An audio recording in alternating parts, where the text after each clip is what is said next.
একটি অন্তর্বর্তীকালীন সরকার গঠনের সিদ্ধান্ত নেওয়া হয়।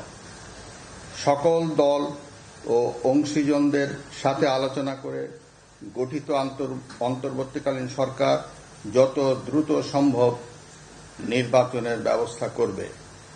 বৈষম্য বিরোধী ছাত্র আন্দোলন ও বিভিন্ন মিথ্যা মামলায় আটক সহ সকল বন্দীদের মুক্তি দেওয়া হবে। বৈষম্য বিরোধী ছাত্র আন্দোলনের নিহতদের পরিবারদের ক্ষতিপূরণ প্রদান ও আহতদের সুচিকিৎসার প্রয়োজনীয় সকল সহায়তা দেওয়া হবে।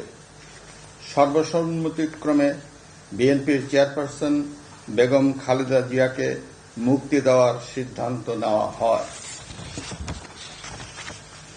প্রিয় দেশবাসী, আমি দেশের আইন শৃঙ্খলা পরিস্থিতি স্বাভাবিক করতে এবং লুপ্তরাজ ও ধ্বংসাত্মক কর্মকাণ্ড বন্ধ করতে রাজনৈতিক দলগুলোর প্রতি আহ্বান জানাচ্ছি।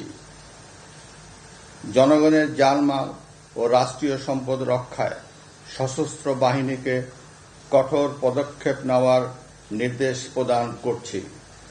সাম্প্রদায়িক সম্প্রীতি ও সংখ্যালঘুদের নিরাপত্তা নিশ্চিত করতে এবং সরকারি সম্পত্তি রক্ষায় সকলকে এগিয়ে আসার আহ্বান জানাচ্ছি। দেশের অর্থনীতি, প্রশাসন ও শিল্প কল কারখানা চালু রাখার লক্ষ্যে সকলকে কার্যকর ভূমিকা রাখার আহ্বান জানাই।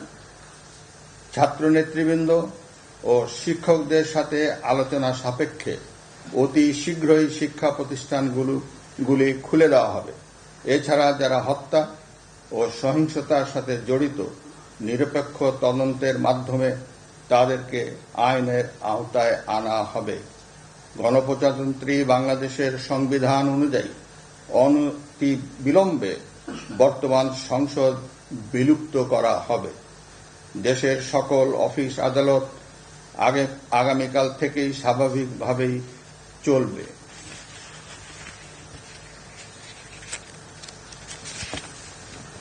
প্রিয় দেশবাসী, আসুন আমরা দেশকে বাঁচাতে একযোগে কাজ করি। পারস্পরিক হিংসা বিদ্বেষ ভুলে ও প্রতিহিংসার ঊর্ধ্বে উঠে দেশকে এগিয়ে নিতে নিজ নিজ অবস্থান থেকে ভূমিকা রাখার জন্য আমি বিনয়ের সাথে আপনাদের প্রতি অনুরোধ করছি। একটি সুন্দর ও সোনালী ভবিষ্যতের প্রত্যাশায় আমরা এগিয়ে যাব ইনশাআল্লাহ। মহান আল্লাহ আমাদের সহায় হন। খোদা হাফেজ। বাংলাদেশ চিরজীবী হোক।